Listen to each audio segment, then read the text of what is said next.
Mädels. The Troubled Childhood of XXXTENTACION. Gehen wir rein. Was hat er für eine Kindheit erlebt?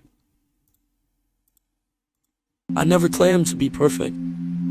I never said I was a savior. There is nothing that makes me different or better than you.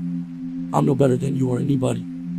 Whatever I've done in this life, anyone else could have done the same thing. True Afro. Third actor, just say Afro, aka the whiner.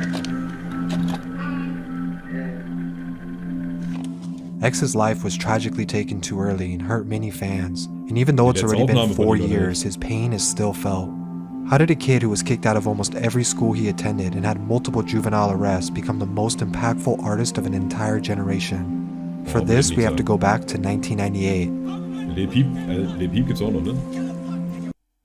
Das sollte man nicht vergessen, glaube ich.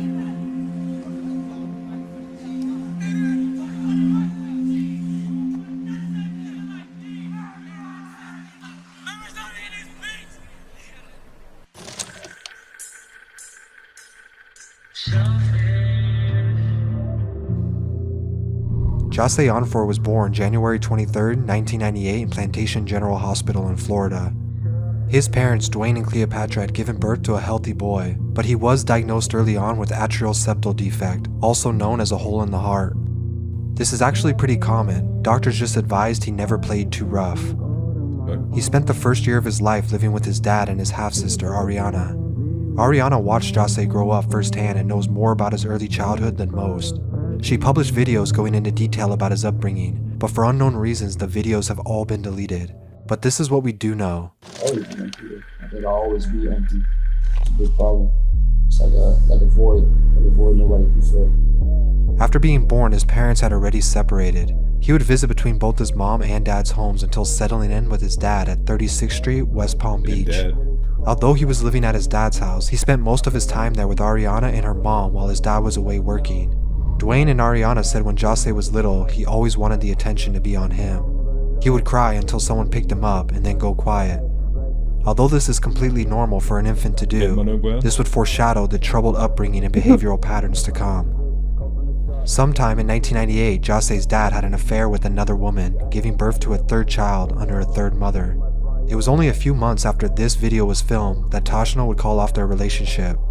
She called Cleopatra, Jahseh's biological mom, and asked her to come pick up her son.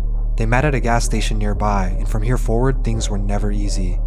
Dwayne and his half-sister Ariana remained in his life, but under the new living conditions, he mostly only saw them on weekends. Jahseh was now staying in Pompano Beach with his mom. His mom was single, working as a stripper, and couldn't always take care of Jahseh. This meant he would spend a lot of times with various babysitters, or even his uncle. This eventually grew problematic as Jahseh was known to need a lot of attention, and when his mom was home with him, she often brought men with her and gave little to no attention to him. My mom just had me, she was in a situation where, she wanted me around, but she couldn't afford to, She tried to take care of him the best she could, but was dealing with her own problems.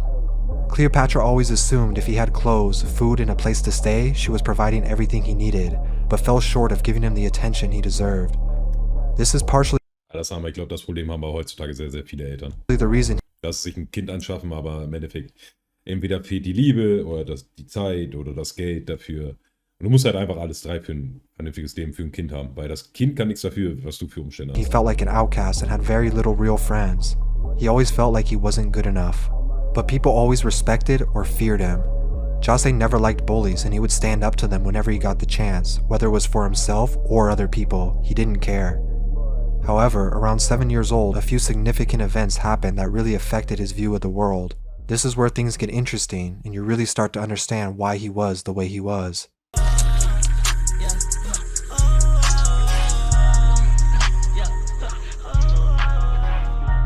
We mentioned before that Jahseh was sometimes babysat by his uncle after school, and sometimes he would stay over for days at a time.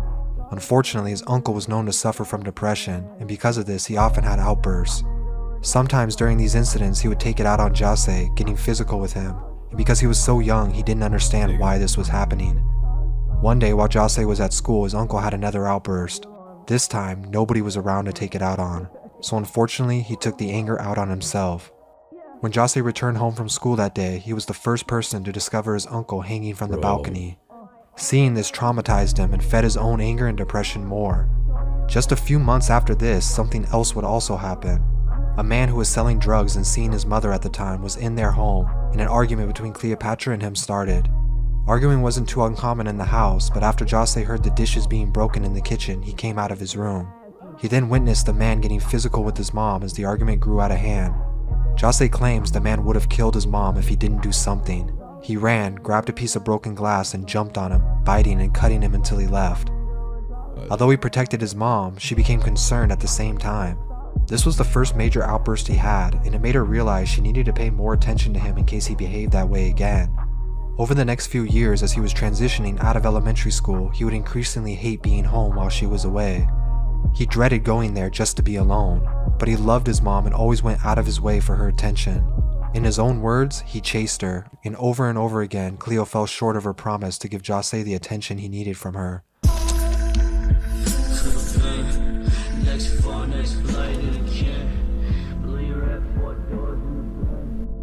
Meanwhile this is happening, Jose's dad was the only other person he could get that care from. He remained active in his life, but mostly only saw him on the weekends at this point.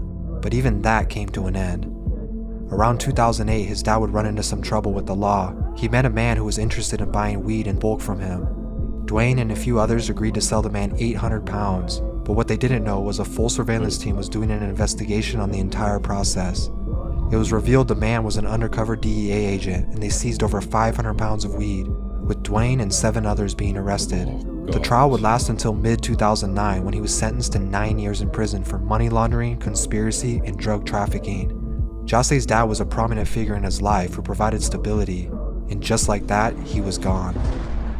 At the time, Jose was attending Margate Middle School. It wasn't the best school in the area, but it was the perfect place for his rage that was building up. He spent a lot of time online with the laptop he got for Christmas, just talking and interacting with people, sometimes playing video games to distract himself. But when he wasn't playing Xbox or PlayStation, he was getting into fights. Kennt man auch irgendwo, ja. This became a regular thing, causing him to be expelled from schools. His mom would argue with him about things like this because she wanted him to be great academically and go on to better things. But Jose knew that wouldn't come from school or being a well-behaved student. He is what he is because of himself, and he didn't want to keep hiding it. His mindset started to change, and his appearance as well. The way he dressed and acted was unique to him and represented how he felt better.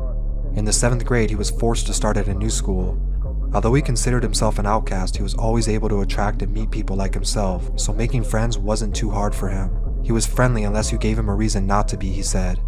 The only subject he actually enjoyed in school was history class. Everything else just led to more fights. There was something about fighting that he loved. He liked fighting for people who couldn't fight for themselves, but also for the thrill it gave him.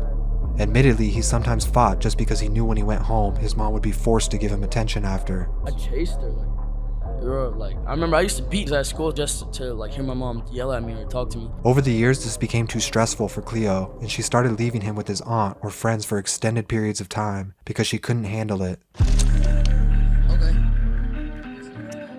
Okay, so you vote. Wenn du so eine Mutter hast, brauchst du keine Feinde mehr.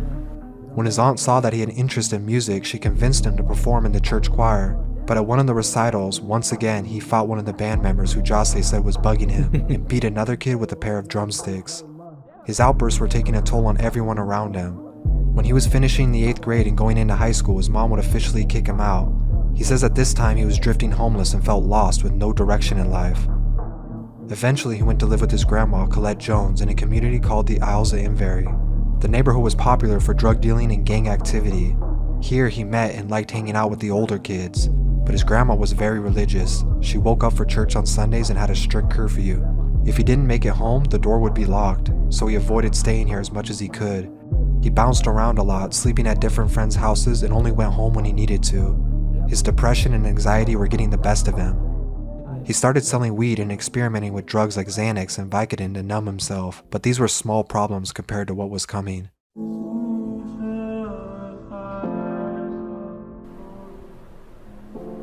In late 2012, when Jose was 14, he was stopped by officers one night, and they found 21 grams of weed on him.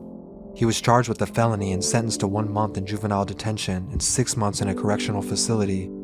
Just 1 month after completing these obligations, he was arrested and locked up again, this time for breaking into a 21 home with a few others to steal laptops, okay. unknowing at this time that this single event would actually turn out to be a blessing in disguise and change the course of his entire life.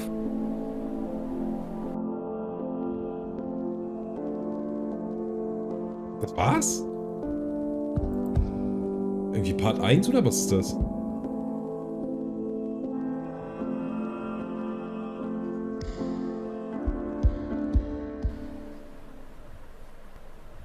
Alles klar, okay.